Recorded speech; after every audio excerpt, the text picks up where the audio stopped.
মানুষেরা কখনো মিথ্যা কথা বলে না, ভুয়া কথা বলে না। আপনার কাছে একই সংবাদ 10 জন মানুষে বলেছে, 2 জন মানুষ বাজে মানুষ, বাটপার মানুষ, মিথ্যা কথা বলে বেশি। 4 জন মানুষ এমন একটু মিডিয়াম মানুষ, মাঝে মধ্যে মিথ্যা কথা বললেও বেশি একটা বলে না।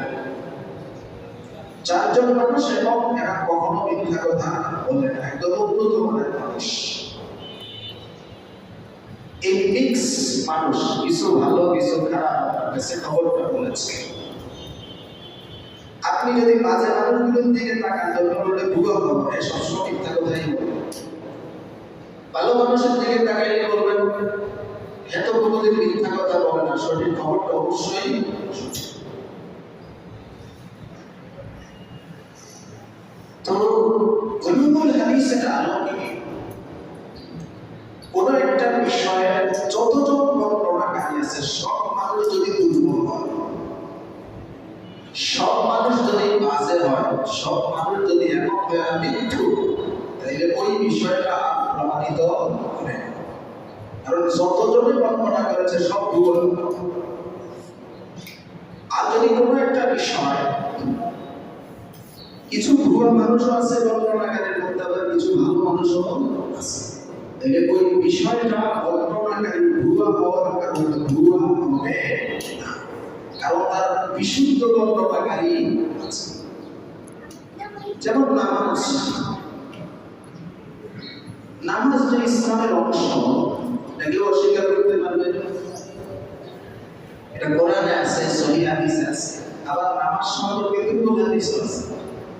এই দুর্বল দাবিদের কারণে নামাজের প্রামাণিকতা এটাকে প্রশ্নবিদ্ধ হবে হবে না, কারণ তার বিশুদ্ধ বর্ণনাকারী আছে। ঠিক শবে বরাতের বিষয়টা এমন, শবে বরাত সম্পর্কে যতগুলো হাদিস আছে এর মধ্যে সবগুলো হাদিস দুর্বল নয়। কিছু কিছু বর্ণনাকারী দুর্বল, আবার কিছু কিছু বর্ণনাকারী বিশুদ্ধ। সুতরাং শবে বরাতটা প্রমাণিত। 2-1 দাবি, কিছু দাবি দুর্বল হওয়ার কারণে শবে বরাত নাই এই কথা বলে উড়িয়ে দেওয়ার কোনো সুযোগ নেই। বুঝাইতে পারছি তো বিষয়টা? যারা এই কথাটা বলে তারা নিজেদেরকে আহলে হাদিস বলে পরিচয় দেয়, শবে বরাত নাই। আমরা এদেরকে বলিলাম আসামি। এদের যিনি গুরু, যাকে তারা সবচেয়ে বেশি খবর বলে, শেখ নাসিরউদ্দিন আলবানী রাহিমাহুল্লাহ, তিনি শবে বরাতে কয়েকটা হাদিসকে বিশুদ্ধ বলে মত ব্যক্ত করেছেন। অন্য আলেমরা তো করছি, যারা বলে শবে বরাত নাই, এরা যাকে ফলো করে সেই মুহাদ্দিসের নাম শেখ নাসিরউদ্দিন আলবানী। তিনি শবে বরাত সংক্রান্ত বিভিন্ন হাদিসকে বিশুদ্ধ বলে মতামত দিয়েছেন। সুতরাং শবে বরাত নাই, এটার কোনো প্রমাণ নাই, কোরআন হাদিসে নাই, এভাবে উড়িয়ে দেওয়ার সুযোগ নেই। এটা প্রমাণিত। তবে শবে বরাতের মর্যাদা শবে কদরের মতো নয়।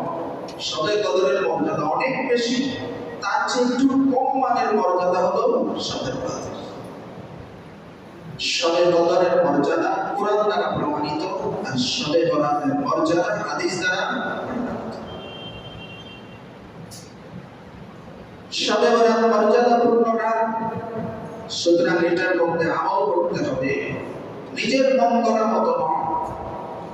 যে রাসূল সাল্লাল্লাহু আলাইহি ওয়াসাল্লামের হাদিসের আলোকে আমরা জানলাম যে শবে বরাতটা মর্যাদাপূর্ণ রাত, সেই শবে বরাতে কি করতে হবে সেটাও আমাদের জানতে হবে। কার কাছ থেকে? রাসূল সাল্লাল্লাহু আলাইহি ওয়াসাল্লামের কাছ থেকে। নিজের মন করা পদ্ধতিতে শবে বরাত পালন করলে চলবে। শবে বরাতে কি করা যায়? 3টা আমল করা যায়। শবে বরাত, বদ্ধ শাবানের রাত কেন্দ্রিক কয়টা আমল? 3টা। 1 নম্বর আমল কিয়ামুল লাইল, রাত্রি জাগ্রত থেকে নিজের সাধ্য অনুযায়ী আমল করা।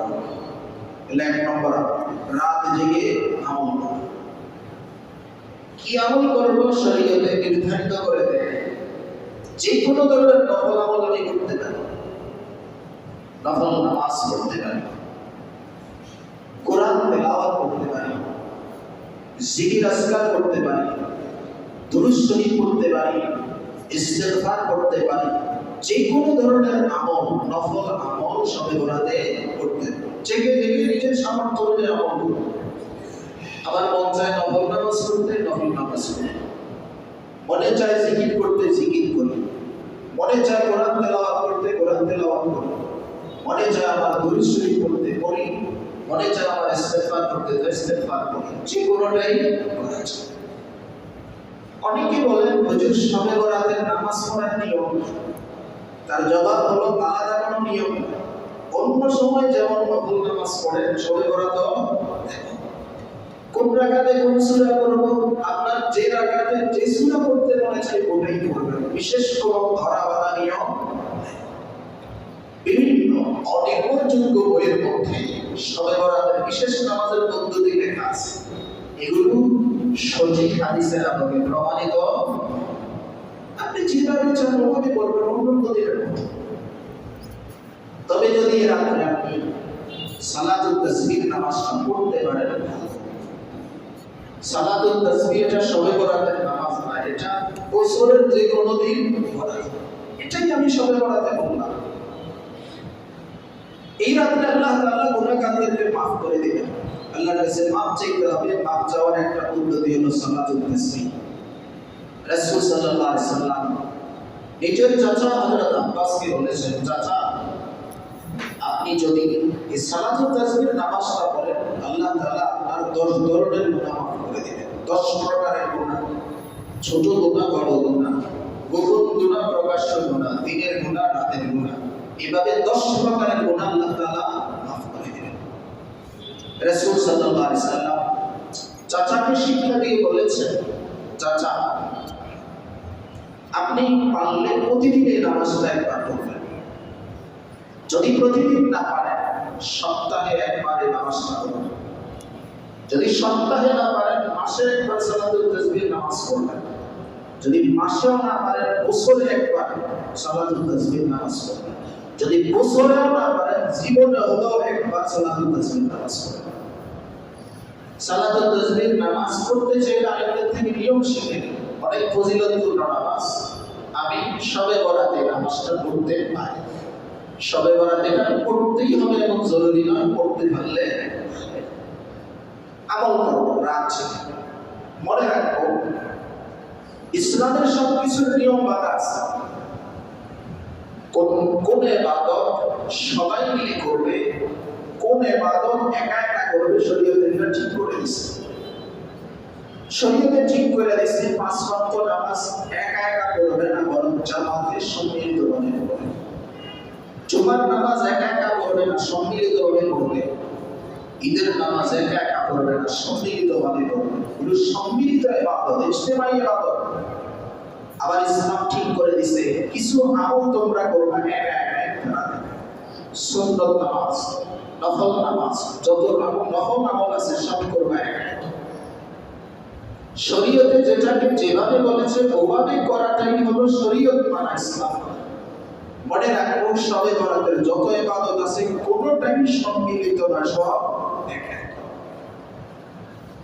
কিন্তু মুসলমান খালি উল্টা বোঝে। আল্লাহ যেটারে কইছে সম্মিলিতভাবে করতে, ওটা পরে একা একা। ফজরের নামাজে জামাতে মুসল্লি খুঁজে পাওয়া যায়। আল্লাহ চায় সবাই মসজিদে আসুক, এরপরে একা একা। 5 ওয়াক্ত নামাজ অনেকেই পড়ে কিন্তু সবাই জামাতে পড়ে না। ইসলাম এটা চায় না। ইসলাম চায় সবাই জামাতে পড়ুক।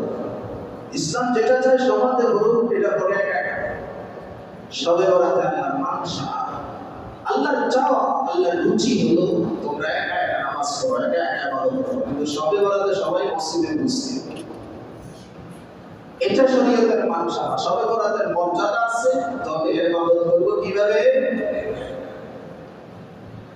আল্লাহকে চিনি না, এই জন্য আমরা এমনটা করি। ওলামায়ে কেরাম বলেন 5 ওয়াক্ত নামাজ যেটা আল্লাহর সাথে অফিশিয়াল সাক্ষাৎ, আর নফল নামাজ তাহাজ্জুদের নামাজ এটা আল্লাহর সাথে একান্ত সাক্ষাৎ। রাজার এক একজনের সাথে গভীর সম্পর্ক আছে, সে অফিসিয়ালি সাক্ষাৎ হয় রাজার সাথে। রাজা বলে দিছে একা একা সাক্ষাৎ করো আমার সাথে। রাজা তার সাথে ওয়াদা করছে, প্রধানমন্ত্রী তার সাথে ওয়াদা করেছে তোমার সাথে আমার একান্তে সাক্ষাৎ আছে। সে গিয়া নেতা কর্মী সব নিয়ে হাজার হাজার মানুষ নিয়ে বসছে একান্তে সাক্ষাৎরে সমাবেশ বানাইছে। রাজা কি খুশি হবে? আরেকটা বিষয় বোঝেন, যে যাকে ভালোবাসে, যার সাথে যার মহব্বতের সম্পর্ক, সবাই চায় মহব্বতের ব্যক্তিত্বের সাথে আমার একান্তে সাক্ষাৎ। অনেক মানুষ সহ তার সাথে সাক্ষাৎ হবে, এটা কেউ চায় না। যারা আল্লাহকে চেনে, আল্লাহকে মহব্বত করে, তাদের কাছে এটাই পছন্দনীয় যে আমি আল্লাহর সাথে একান্তে সাক্ষাৎ করছি। কি বলেন? এটা না, আল্লাহর অনেক নেক বান্দা এমন আছে যারা এমন কিছু আমল করে, যারা যে আমলগুলো অন্য মানুষ তো জানেই না, যে লোকগুলো সেই আল্লাহর ওলির খেদমত করে তারাও জানে না, ঘরের স্ত্রীও জানে না, সন্তানও জানে না, এমন কিছু গোপনে আমল করে। যদিও কখনো কেউ জেনে ফেলে, হঠাৎ দেখে ফেলেছে, নিষেধ করে দেয়, এই আমলের কথা তুমি কাউকে अंतुमी बसागा सीरत खफीसे मालूम ये राज और किसी को नहीं है। যারা আল্লাহকে চেনে, তারা এমন কিছু ইবাদত চায় সেটা আমি জানবো আর আল্লাহ জানবে। বলে তো এমন আর কেরামত কাতিবিদের জন্য খবর না জানে যে লিখতে পারে, এটা আল্লাহই জানে, আমি জানি, আল্লাহই জানে। নফল আমলের ক্ষেত্রে আল্লাহর রুচি এটাই, সেখানে আমল করবে, আল্লাহ জানবে আর সেটা বুঝে গেছে না? কিন্তু আমরা সবকিছু দৌড়ে সবকিছু প্রকাশ করে দেব। কি কি আমল প্রকাশ্যে করতে হবে এটা শরীয়তের দেওয়া আছে, কি কি আমল গোপনে করতে হবে সেটা শিরার একটা দেওয়া আছে। মনে রাখবো, সবে বরাতের যত আমল আছে যত গোপনে তত ভালো, যত গোপনে তত ভালো। বাসায় আমল করবো আলাদা, যদি এমন হয় বাসায় পরিবেশ হয় না, মসজিদে আসে একটু পরিবেশ হবে, তো মসজিদেও একতলা, দুইতলা, তিনতলা, চারতলা, পাঁচতলা আছে, যেই তলায় মানুষের সমাগম, ওখানে এক কোনায় বসে বসে হয়। যত গোপন হয় তত সব নফল আমলের ক্ষেত্রে এটাই শরীয়তের রুচি। নফল আমল হবে গোপনে, আর ফরজ আমল, পাঁচ ওয়াক্ত আমল, এটা হবে প্রকাশ্যে। জামাতে দান করার ক্ষেত্রেও শরীয়তের রুচি, যাকাত এটা প্রকাশ্যে দেওয়া যায়, আর নফল দান গোপনে দেওয়া যায়। সীমার একটা দেওয়া আছে, একটা আল্লাহর সাথে অফিসিয়াল সাক্ষাৎ আর একটা একান্ত সাক্ষাৎ। অফিসিয়ালটাকে একান্ত বানানো উচিত নয়, একান্ত সাক্ষাৎকে অফিসিয়াল বানানো উচিত নয়। 2 নম্বর আমল, শবে বরাত কেন্দ্রিক 2 নম্বর আমল হলো, যেদিন রাত্রি জাগরণ করবো তার পরের দিন রোজা রাখবো। আজকে রাত্রে রাত জেগে ইবাদত করলাম, পরের দিন রোজা রাখলাম, মুস্তাহাব, রাখলে সওয়াব, না রাখলে কোনো গুনাহ নেই। এখন প্রশ্ন আসে, অনেকে বলে হুজুর শবে বরাতের রোজা কি একটা না তিনটা? জবাব হলো, এক বিশ্লেষণে একটা, আরেক বিশ্লেষণে তিনটা। শবে বরাতের যেই হাদিসে রাত জাগরণের কথা আছে, ওই হাদিসে শবে বরাতের রোজা একটাই আছে। আগের রাত জাগ্রত থাকবা, পরের দিন রোজা রাখবা। আরেক বিশ্লেষণ, সেই হাদিস দ্বারা প্রমাণিত, প্রতি মাসে 3টা রোজা রাখা মুস্তাহাব। কয়টা রোজা? 3টা রোজা প্রতি মাসে। শাবান মাসের কি অন্য সব মাসে, রোজার মাসে তো রোজা 30টা, আর বাকি 11 মাসে 3টা করে রোজা রাখা মুস্তাহাব। এই 3টা রোজা 13, 14, 15 তারিখে রাখা মুস্তাহাব। প্রতি মাসে যে 3টা রোজা রাখা মুস্তাহাব, এটা কয় তারিখে? 13, 14, 15। প্রতি মাসে 13, 14, 15 তারিখে আরবি মাসের 3 দিন রোজা রাখা মুস্তাহাব। সেই 3 দিন শাবান মাসে শবে বরাতের সাথে যোগ হয়ে গেছে। শবে বরাত হলো 15 তারিখ, এর আগের দিন 14, এর আগের দিন 13। কেউ যদি এই নিয়তে 3টা রোজা রাখে যে প্রতি মাসে 3টা রোজা রাখা মুস্তাহাব, সুতরাং আমি 3টা রাখলাম, 13, 14, 15 রাখা যায়। নাই, সমস্যা নাই। তিনটাও রাখতে পারি, একটাও রাখতে পারি, দুইটাও রাখতে পারি, সমস্যা নেই। এক বিশ্লেষণ অনুযায়ী 1 রোজা, আরেক বিশ্লেষণ অনুযায়ী 3 রোজা। 3 নম্বর আমল, শবে বরাতে কবর জিয়ারত করেছেন রাসূল সাল্লাল্লাহু আলাইহি ওয়াসাল্লাম। প্রথম যে হাদিসটা শোনাইছি, রাসূল কি করতে গেছেন? কবর জিয়ারত করেছেন। কেউ যদি চায় রাসূল সাল্লাল্লাহু আলাইহি ওয়াসাল্লাম যেভাবে কবর জিয়ারত করেছেন শবে বরাতে, সেভাবে কবর জিয়ারত করতে পারে। হাদিসটা শুনে থাকলে আবারও আপনার মেমোরিতে নিয়ে আসেন কিভাবে রাসূল জিয়ারতে গেছেন। জিয়ারত করতে গেছেন ঘরের স্ত্রীও জানেন নাকি সবাই নিয়ে গেছেন? মনে রাখবো, কবর জিয়ারতে 2টা কাজ হয়। একটা উপকার হয় যার কবর জিয়ারত করলাম তার, আরেকটা উপকার হয় যিনি জিয়ারত করতে গেছেন তার। যার কবর জিয়ারত করতে গেছি তার উপকার, কিছু পরে তার জন্য ইসালে সওয়াব করলাম, সেটা সওয়াব তিনি পাইলেন, আমার মা, আমার বাবা, আমার আত্মীয়স্বজন, অন্যান্য মুসলমানেরা পাইলেন। আর আমি জিয়ারতকারীর লাভ হলো আমার মনে পড়বে একদিন আমাকে ওই কবরে শুইতে হবে। মনে রাখবেন, কারো কাছে সওয়াব পৌঁছানোর জন্য কবরে যেতে হয় না। আমি অফিসে বসে, মসজিদে বসে, ঘরে বসে হাঁটতে হাঁটতে কিছু বললাম আর নিয়ত করলাম, এটার সওয়াব আমার মা বাবা পেয়ে যান, সাথে সাথে পেয়ে যান। কবরস্থানে যেতে হবে না। ইসালে সওয়াবের জন্য কবরস্থানে যেতে হয় না। কবরস্থানে গিয়েও ইসালে সওয়াব করা যায়, ঘরে বসেও ইসালে সওয়াব করা যায়। কবর জিয়ারতের আরেক লাভ, সেটাই আসল লাভ। জিয়ারতকারীর মনে পড়ে আমাকেও একদিন এই কবরের নিচে শুইতে হবে। কুনতু নাহাইতুকুম মান জিয়ারাতিল কুবুর ফাজুরুহা ফাইন্নাহা তুযাক্কিরুল আখিরাহ ওয়া তুযাহিদু ফিদ দুনিয়া। রাসূল সাল্লাল্লাহু আলাইহি সাল্লাম বলেন, আমি তোমাদেরকে কবর জিয়ারত করতে নিষেধ করেছি। মক্কার মানুষ ছিল মূর্তি পূজক, কবর পূজারী, মূর্তি পূজারী। এই জন্য শুরুতে আল্লাহ তাআলা এবং রাসূল সাল্লাল্লাহু আলাইহি ওয়াসাল্লাম কবর জিয়ারত করতে নিষেধ করে দিয়েছেন, যেন কবর পূজা শুরু না করে। পরে যখন রাসূল সাল্লাল্লাহু আলাইহি ওয়াসাল্লাম আশ্বস্ত হলেন এখন কবর জিয়ারত করলে আর কবর পূজা করবে না, তখন রাসূল কবর জিয়ারতের হুকুম দিলেন, তোমরা কবর জিয়ারত করো। কিলা কবর জিয়ারত করলে মরণের কথা মনে পড়বে, দুনিয়ার সাথে সম্পর্ক কমে যাবে। এটাই তো আসল বুঝি, আখিরাতের কথা। কবর জিয়ারত করতে যাবো একা একা গভীর রাতে, যেই কবরস্থানে কোনো লাইট নেই, অন্ধকার। গ্রাম দেশের কবরস্থান হইলে আরো ভালো, বাস ঝাড় আছে, এটা রাতের 12টায় ঘুটঘুটে অন্ধকার। কবরস্থানের পাশে গিয়ে দাঁড়ানো, কোনো বাতি নাই, কোনো মানুষ নাই, এটা চিকাও আওয়াজ দিয়ে দৌড় দিছে মাসুমরা। পাশ চারটা বাতাসেটা মোড়ানি দিছে, বলে যাই থাকবো আর। তখন মনে পড়বে আমাকে একদিন এখানে শুইতে হবে। এখন তো মাটির উপরে আমার ভয় লাগে, মাটির নিচে আমি কিভাবে শুইব, তাই না? প্রতিদিন কবর ডেকে ডেকে বলে, আনা বাইতুদ দুর, আনা বাইতুদ তুরাব, আনা বাইতুল গুরবা।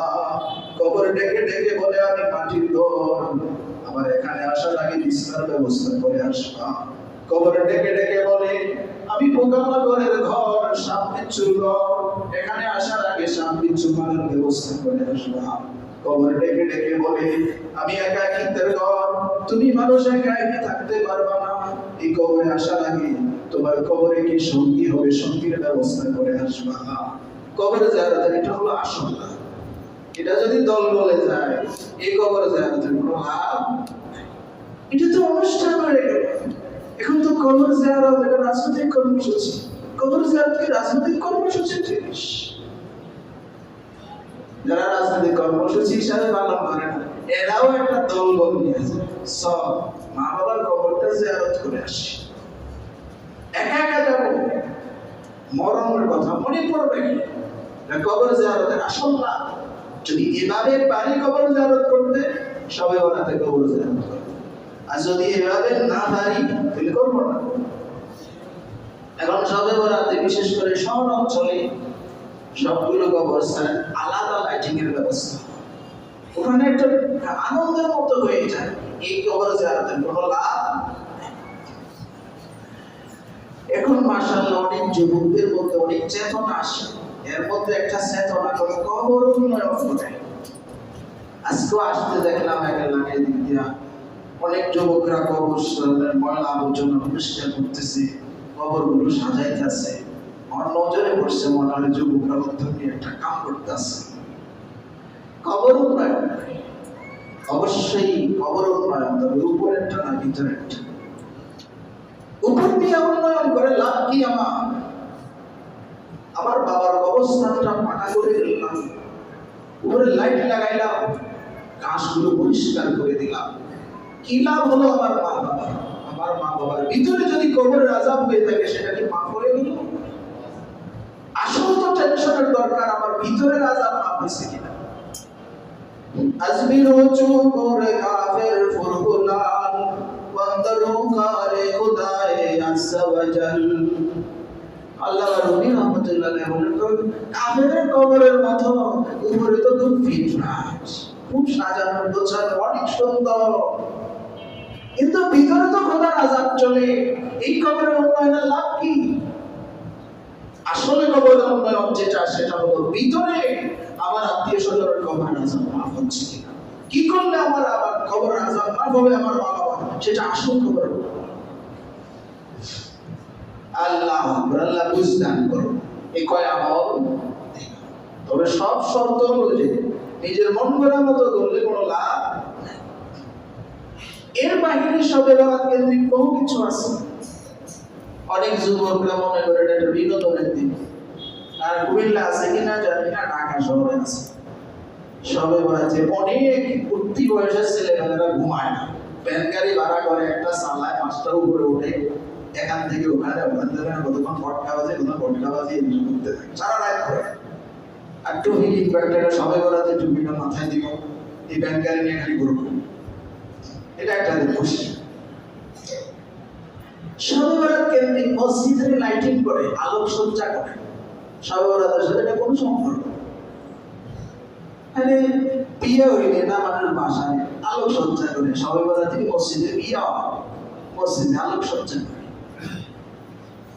ঢাকায় আছে বড় বড় রুটি বানায় সবে বরাত কেন্দ্রিক। একটা রুটি বানাইবো, এটা মাছ, এটা পা, এটা বান্ধব, এটা বিক্রি করে। বেকারিওয়ালারা বড় বড় মাছের পাতের দিকে রুটি বানায় সবে বরাত উপলক্ষে। কোথায় সবে বরাত আর মাছের মূর্তি কোনো মিল আছে? যেখানে ইসলামের মধ্যে সবচেয়ে ঘৃণিত জিনিস মূর্তি বানানো, মূর্তি পূজা করা, সেই সবে বরাত কেন্দ্রিক একটা আনুষ্ঠানিকতা বানাইছে যে বেকারিওয়ালারা সবে বরাত কেন্দ্রিক বড় বড় মাছ বানায়, বিশাল বিশাল মাছ, রুটি দিয়ে এটা বানায়, ওইটা বানায়, এটা বিক্রি করে কিনে। অনেক এলাকা আছে হালুয়া রুটি বিতরণ করে, অন্য দিনও বিতরণ করা যাবে, সবে বরাতে বিতরণ করার দরকার। অনেক এলাকা আছে সবে বরাতে গোসল করে, গোসল করে পানি টানি বসে না, চুলগুলো ঝরে, প্রতিটা পানির ফোঁটার সাথে গুণা জমে। এগুলো সব বানানো। সবে বরাতের মর্যাদা আছে, তবে কতটুকু আমল করা যাবে যতটুকু হাদিস দ্বারা প্রমাণিত, এর চেয়ে বেশি নয়।